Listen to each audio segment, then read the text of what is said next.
What do we got there? We got a fish. Boy, that fish was slow to start to move. Oh, he's gone.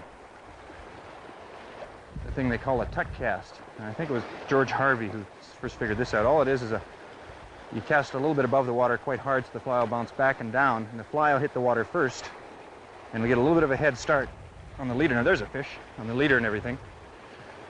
Now, how many times did I fish up there? It's a nice rainbow before he took that. And the tuck cast may have got it deep enough. Oh, nice rainbow. I'm going to try and keep him from going off the end of the island here.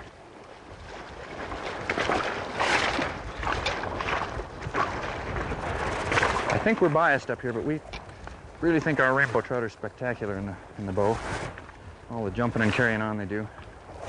These fish have probably spawned within the last 3 weeks. So they're not at their peak. Shallower water here. I should have been counting the jumps on this fish. There we go. Took the little red San Juan worm.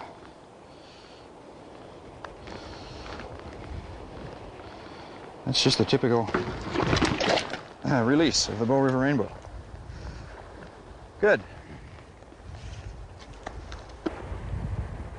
This is a little worm that lives in the rocks and silt of the rivers, and it looks a lot like an earthworm. This one's a little beat up looking, but it's not a critter that lives in the ground. It lives in the water, and it belongs there.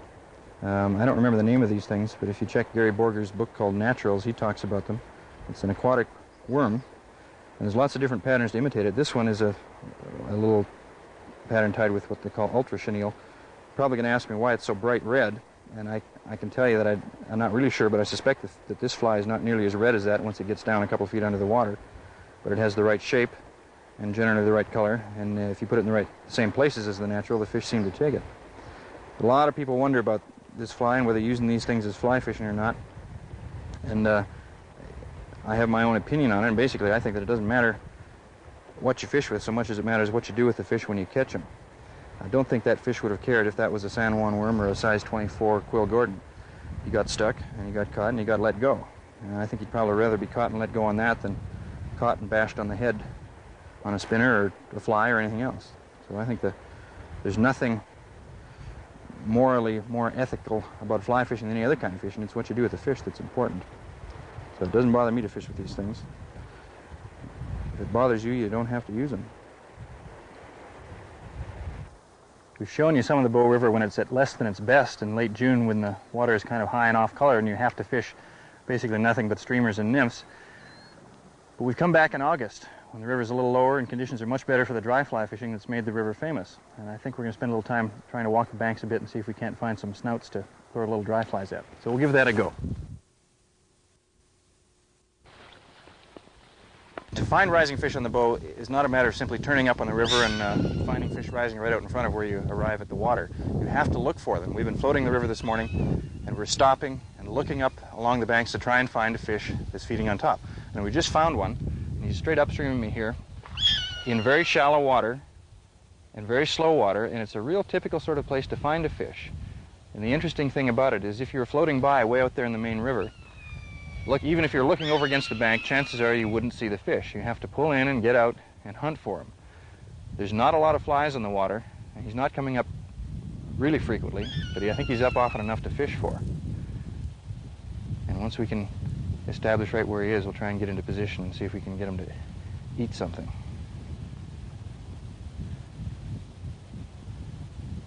The rising fish in the Bow are always in the slower water off to the edge of the river, in places that are usually you wouldn't expect a fish to live. And in fact, they probably don't live there. They just move in to feed when there are bugs around.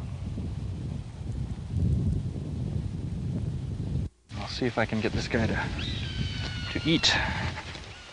There's not an awful lot of any one fly in the water. There's a few little caddis flies and there's a few little spinners.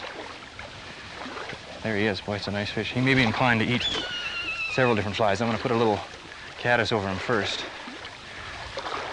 If I get the right angle on the fish here, I hope I can put the fly over the fish without putting line or leader over him. I don't want to get very much closer.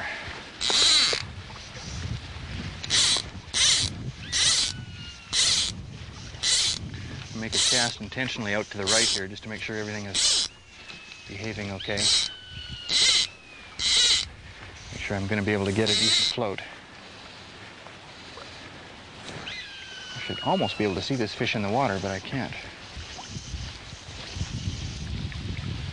There he is. He's in tight to the bank.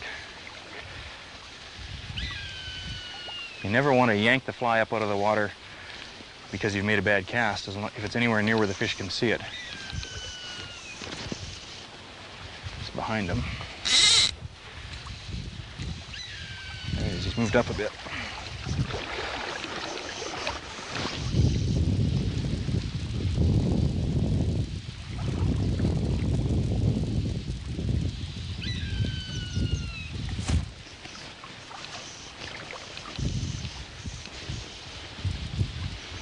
Getting it into him.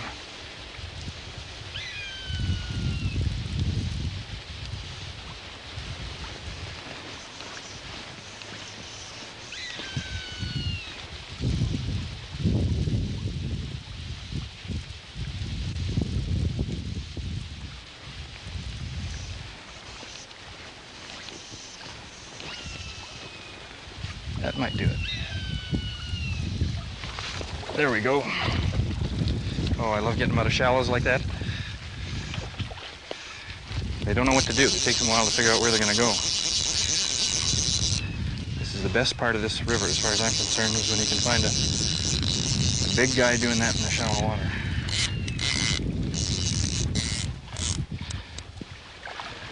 I think it's a rainbow. Behaving like he still doesn't know he's hooked or anything.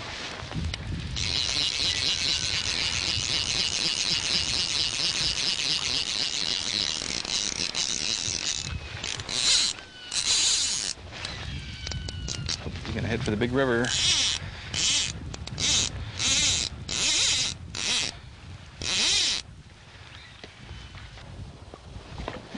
People sometimes make the mistake of trying to play a fish from one spot, and the fish gets farther and farther away and faster in the water, and there's more and more line drag, and they lose it.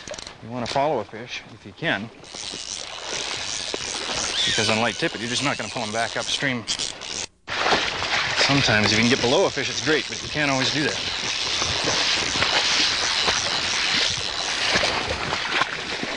I like to keep them up in the slower water if I can. Yeah, that's a rainbow.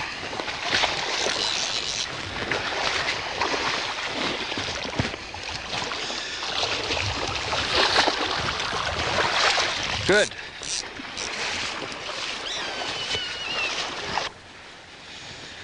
That's a very nice fish to catch on a little dry fly. Well, he's probably, I guess probably 18 inches. There's nothing I'd rather do than find a big fish in shallow water like that. This is exactly the spot where that fish was laying and feeding on the surface. A lot of times I think people don't believe me when I tell them that you can catch big fish in real shallow water. You can see that he was right. Actually, the fish took my fly, I think, right about here. I guess it's about 14 inches deep or something like that, and very slow. And that's the kind of place that they'll be, and where you have a little deflection like we got up above here, and anything to funnel a little bit of food together and collect it. That's the kind of place to look for rising fish rather than way out there in the middle of the river. They just won't sit out in the middle of that and try and eat stuff on top. It just costs them too much energy to do that.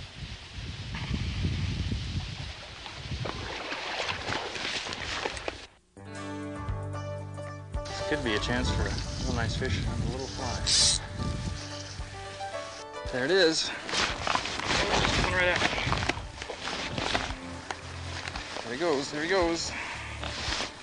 If you're going to get the dry fly fishing on the bow, it's often a very good idea to be aware of two situations in which you're likely to have best fishing. One is very late in the evening, and we're far enough north that in July it doesn't get dark until 10 at night or after that.